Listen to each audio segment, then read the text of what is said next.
Hey, what's up? It is your favorite chiropractor in real life, Dr. Burgundy Collins. And we woke up to a winter wonderland. And we wanted soup. My family, I wanted soup. So I walked this way. And let's walk this way. Ooh, can't see. Yeah, it's a shortcut. Okay. So instead of me driving my car,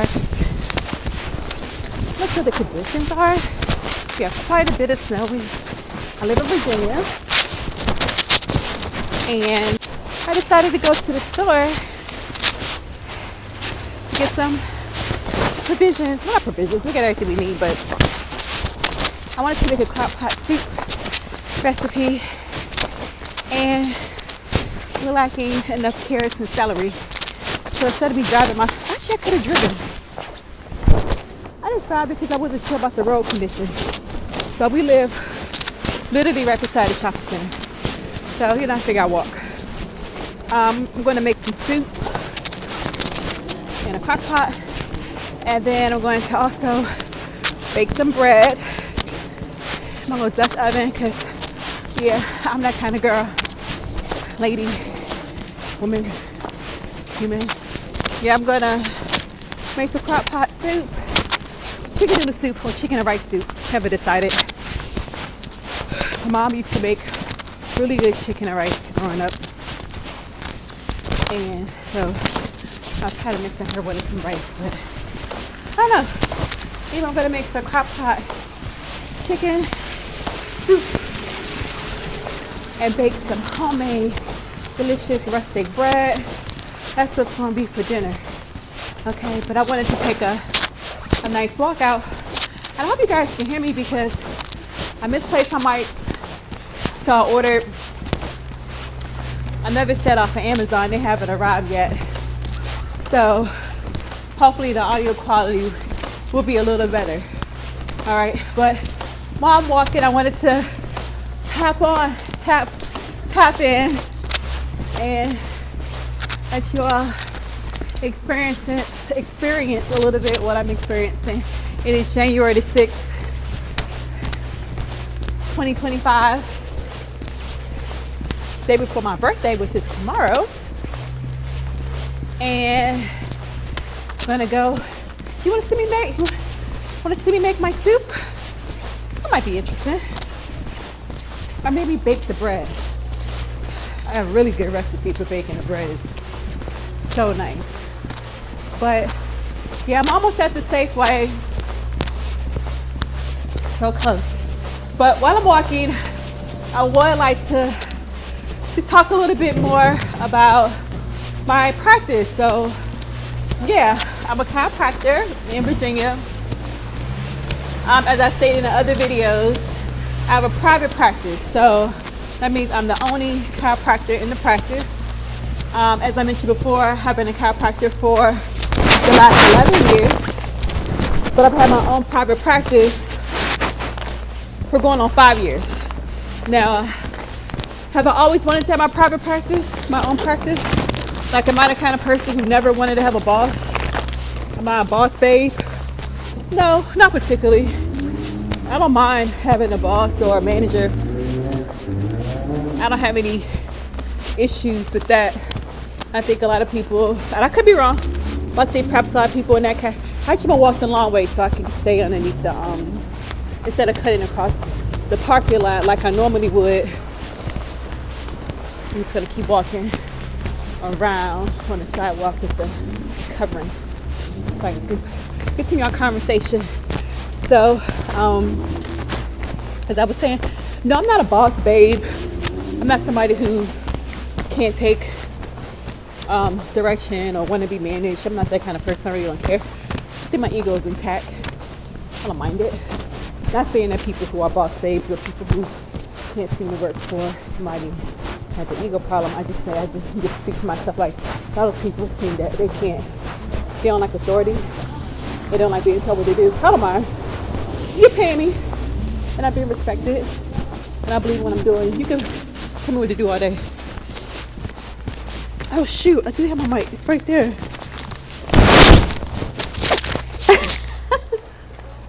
Man, you gotta love me. You gotta love me. Okay. Here's a mic.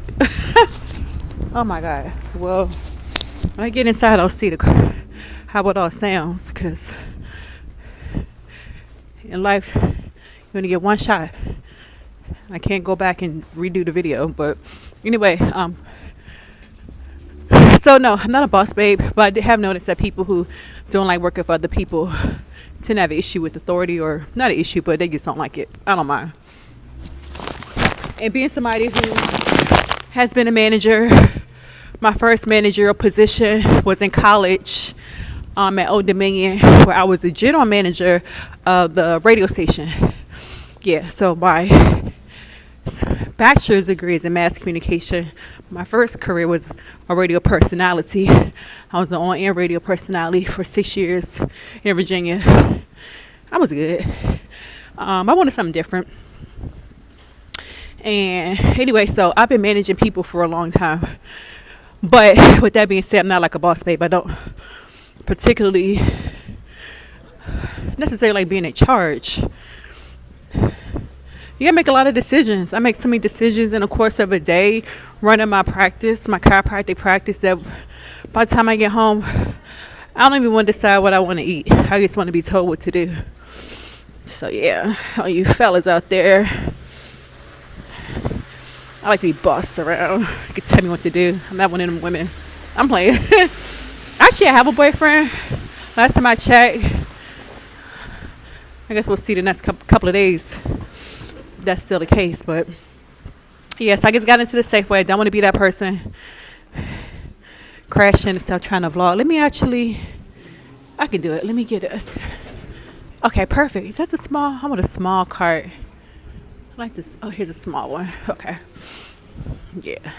No, I'm not the kind of woman who don't like being told what to do. You can tell me what to do all the time. I do not care. Wait. Is this one right here? No, is this? Nope. Let me come down here. I'm trying to find a basket. Hold on. Yeah, so that's fine. Well, I like the small one because I'm only getting a couple of things, but I want to be able to talk to you while I'm doing it. Okay, so anyways, I was saying I make so many decisions. Oh, perfect. Is it perfect? Yeah, you're perfect. Everything's perfect. Everything's always perfect. I'm a very optimistic person. If you want to know something about me, know that I'm very optimistic. Can I set this up? How can I set this up? Let me put this on my finger. My finger. Let me get it right. I don't know where to go. I think I can cut this out. Okay, cool. Come in here, babe. Ah, perfect. I'm smart.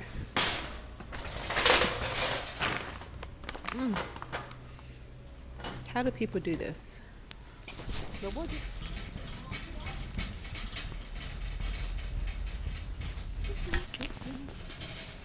Can I make a confession? I love the music they play in grocery stores. I love it. Love it. I know all the songs too. I know all the jams. I'm not sure what that says about my age, but ooh, I want these pita crackers.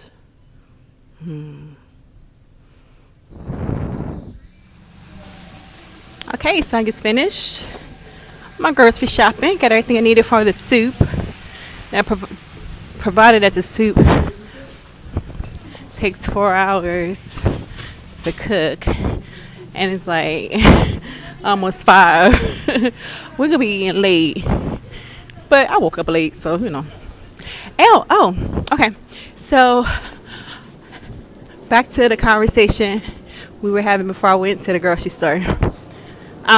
Yeah. So I don't mind working for somebody. So with that being said, I became an owner of my own chiropractic practice quite by necessity and just stepping out on faith. As I said, I've been a chiropractor for 11 years, and a big chunk of the time, a lot of chiropractors, including a lot of the women chiropractors, when I would meet them, or work for them, like do coverage work, they would always encourage me to run my own practice. I can think of three right now actually. They have their own practice even now. Hello. And they encourage me to start my own practice. And they would always say, it's not hard, you can do it. If I could do it, you could do it. It's very easy. They would give me, I did the little inside tricks, or not tricks, but the things they were doing to get, that they were doing to keep their practice going or to get started to varying degrees. And I always thought, nah, man, it's too hard. I'm gonna just keep working for other people, get this steady paycheck, right? But so hold on. Hello.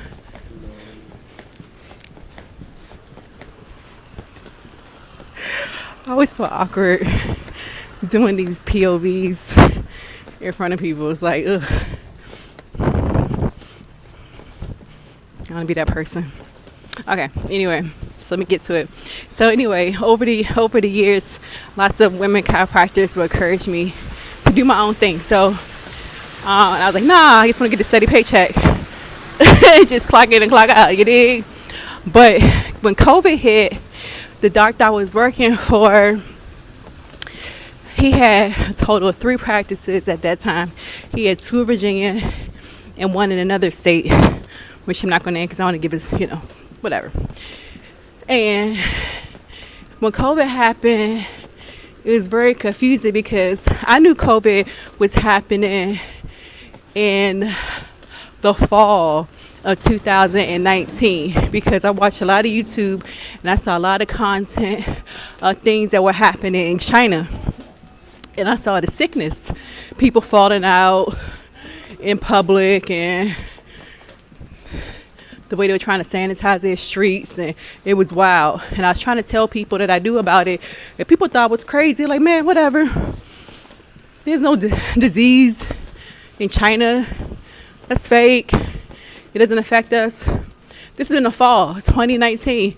And I started prepping and buying stuff because I said, nah, man, I watch enough disaster movies to know it's going to end up here. Boom, what happened? 2020, global pandemic here in the States. Anyway, so the doctor also at the time, before COVID, I could tell he's trying to consolidate because I don't know if he's trying to save money or whatever was going on. I mean, I do know, I'm just not going to say it, but he's trying to conserve money, right? And so, but, just a blanket umbrella way of saying what he really had going on. He's trying to save money, so he consolidated one of the practices here, the location, into the location I was working with. Meaning the doctors who worked in one location, he was shut down that one and bringing them to the office I was in. And so we only had a certain number of rooms. If you increase the number of doctors working, who's gonna be in what room, right? Which means some hours had to get cut.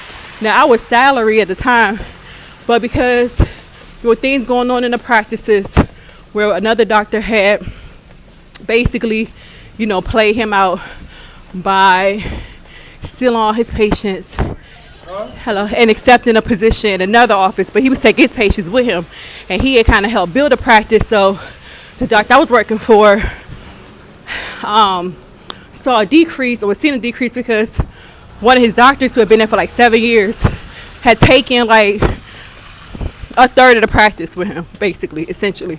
And so the doctor who was the owner was putting pressure on the doctors who were there, particularly me, especially me, to see more patients, bring in my own patients. And he was just, in my estimation, trying to keep his bills paid, keep the staff paid, but at the same time, it wasn't working for me. It wasn't working for me.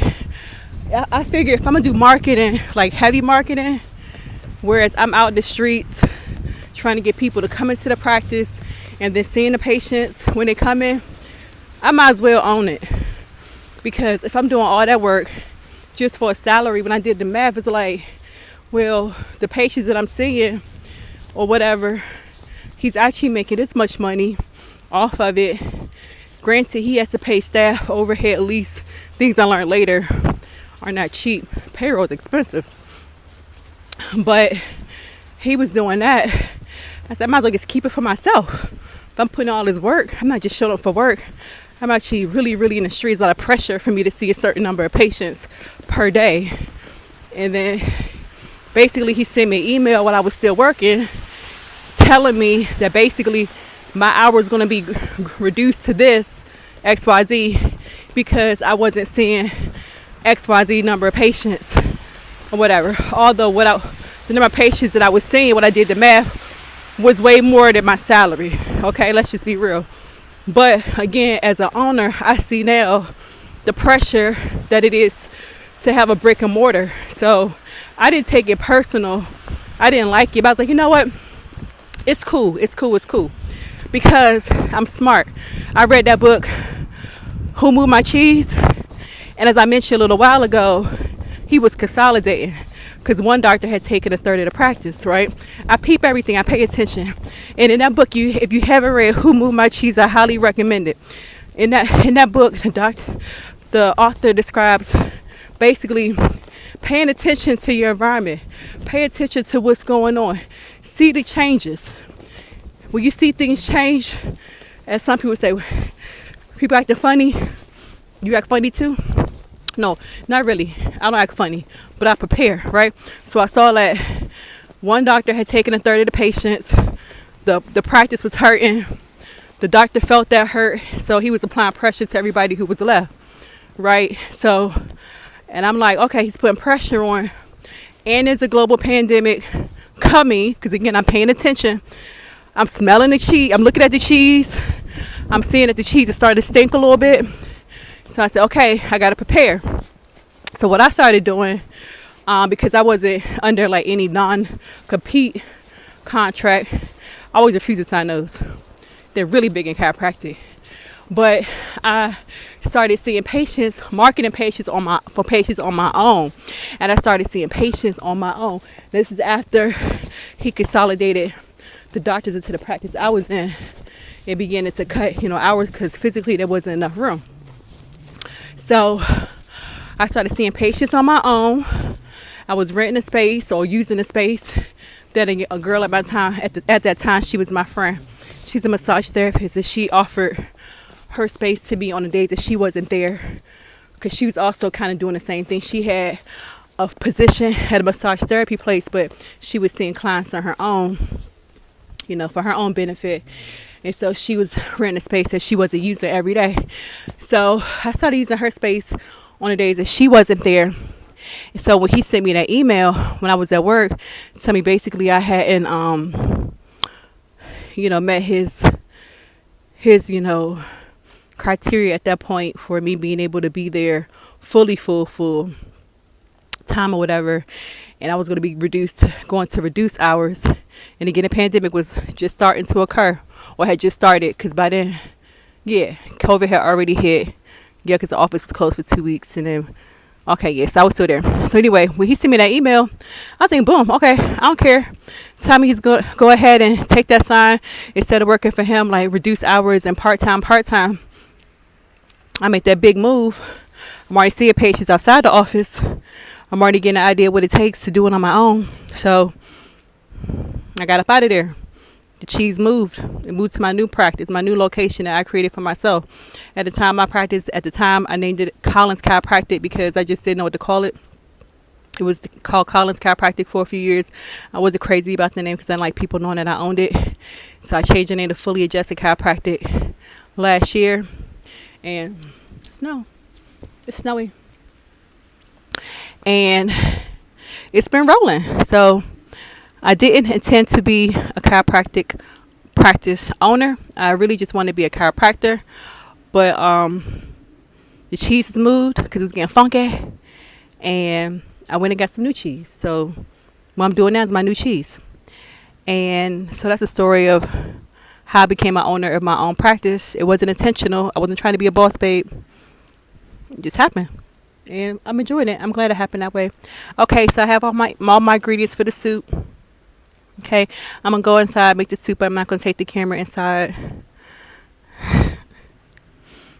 Yeah, I ain't gonna do all that. Not yet. Well, I showed y'all the basement, but nothing, whatever. I'm about to go inside, get the soup popping, get the bread popping. Maybe I'll show y'all what the soup and bread turn into when it's done. But anyway, thanks for watching. Please subscribe below if you like this content.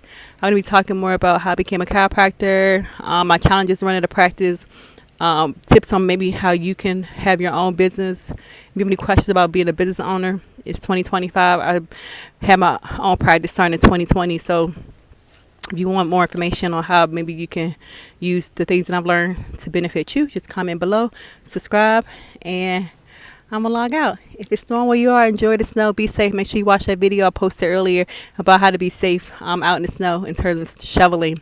All right, so thanks for checking out the video. Appreciate it. Chiropractor Real Life Dr. Burgundy signing off. Peace.